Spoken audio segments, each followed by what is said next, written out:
sahabat aku yang sampai sekarang tetap diingat adalah pada waktu itu aku lagi benar-benar nggak ada uang untuk berangkat sekolah. Nah, karena sekolahnya jauh kan harus pakai angkot. Terus waktu itu dia zaman itu kan SMS, nggak ada WA ya, SMS.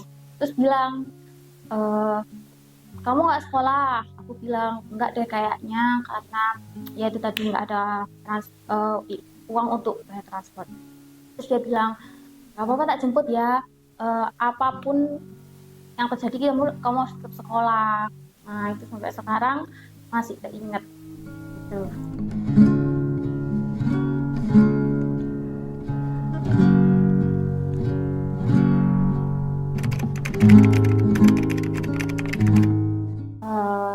Definisi persahabatan menurutku adalah sahabat adalah orang yang berani bilang enggak ke kamu. Jadi enggak bukan berarti kalau udah sahabatan semuanya tuh ya ini boleh ya, ya ini menurut kamu bener gak, iya enggak. Jadi kalau kamu salah, sahabat kamu berani untuk bilang bahwa kamu itu salah.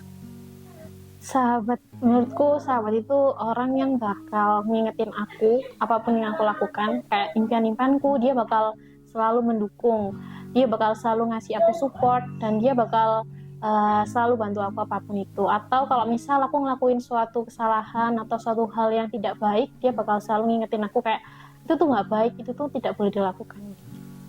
Sahabat buat aku itu adalah orang-orang yang aku cari di saat aku senang maupun aku sedih, karena sahabat-sahabatku juga bukan tipikal orang yang bakal ninggalin aku waktu aku sedih. Mereka akan selalu ada waktu aku cari.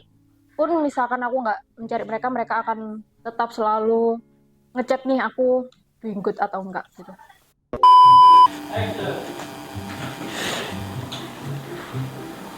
Hai. Nah, terus iki aku ya. Menurut aku sahabat itu dia yang bisa berbagi tentang keburukan orang. Tapi jangan dicontoh guys ya, ini cuma buat aku aja sama sahabat-sahabatku.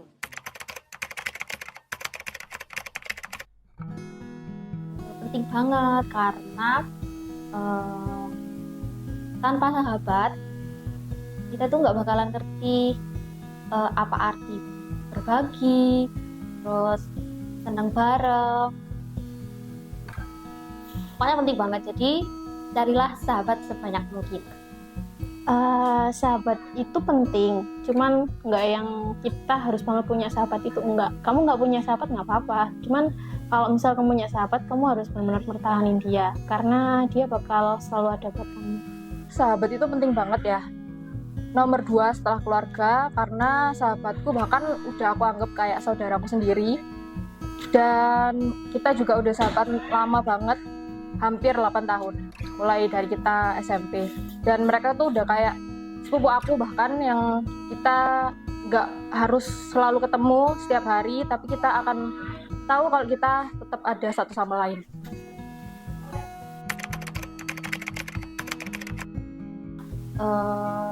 Kita itu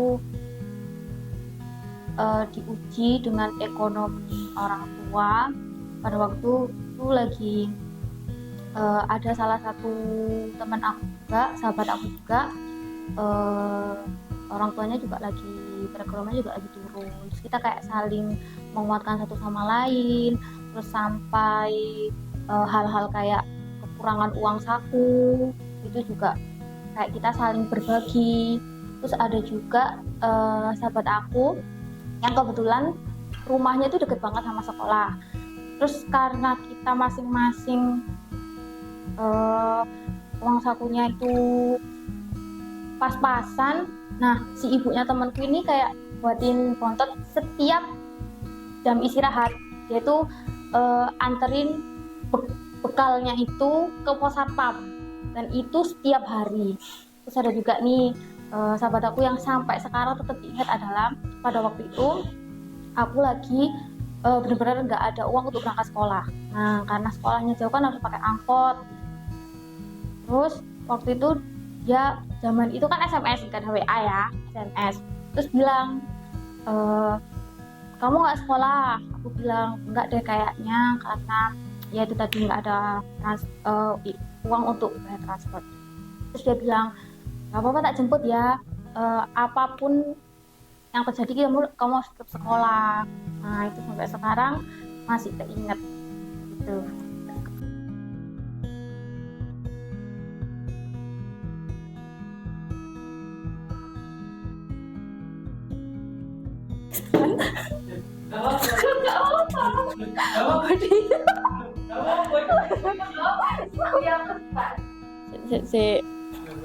Apa? Diulang lagi ya?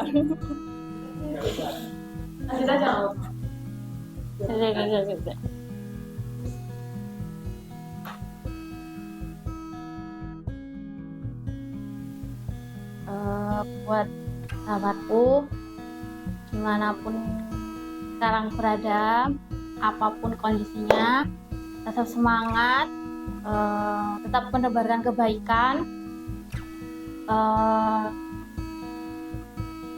Doaku tetap sama kalian, semoga sehat selalu.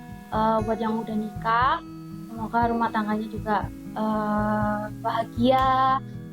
Semoga kalian punya anak-anak yang bisa bahagiain kalian juga. Pokoknya beribu-ribu cinta buat kalian. Mungkin nggak hari ini, mungkin insya Allah kapanpun itu kita bisa kumpul lagi buat senang-senang bersama lagi. Momen berkesan tuh kayak waktu SMP, dulu tuh aku lagi patah hati. Waktu itu aku nangis kan, terus aku masuk ke ruang ganti, dia nemenin aku di situ. Dia nggak bilang apa-apa, cuma nemenin aja. Itu udah kayak cukup banget buat aku.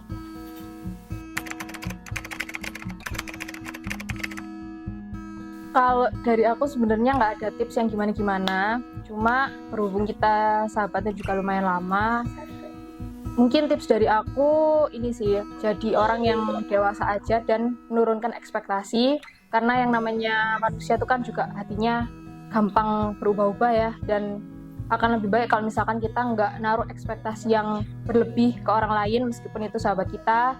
Dan ini sih saling ngertiin aja kalau misalkan sahabat kita juga punya kehidupan, mereka juga punya kesibukan, dan kita nggak bisa untuk selalu nuntut mereka nih biar mereka selalu ada buat kita gitu. Jadi ya saling ngerti aja sih, karena semakin dewasa kan kita juga punya waktu yang semakin minim untuk saling bertemu satu sama lain. Apa momen paling memalukan yang Mbak Dona alami sama sahabatnya? Kalau memalukan itu pas waktu kita lagi nyapa orang nih, dan itu kondisinya lagi macet di tengah jalan. Kok pas udah di deket ternyata dia tuh bukan temenku guys. Dan pas orangnya tuh udah kayak noleh ke sampingku, kayak bener-bener noleh hadap-hadapan gitu, dan ternyata dia bukan sahabatku. Akhirnya malu deh. Apa momen paling konyol yang Mbak Dona alami sama sahabatnya? Kalau paling konyol ini tiap pulang sekolah SMP itu aku sama teman-temanku itu suka ngeberhentiin angkot. Jadi waktu angkotnya udah dari jauh itu kita udah kayak ngestopin gitu dari sebelah, tapi pas angkotnya udah berhenti kitanya malah kabur ke dalam sekolah gitu. Dan itu adalah sering kali tak lakuin mulai kelas 1 SMP sampai kelas 3 SMP. Selamat Hari Persahabatan. Semoga aku dan kamu bisa jadi sahabat selamanya. We love you. Bye.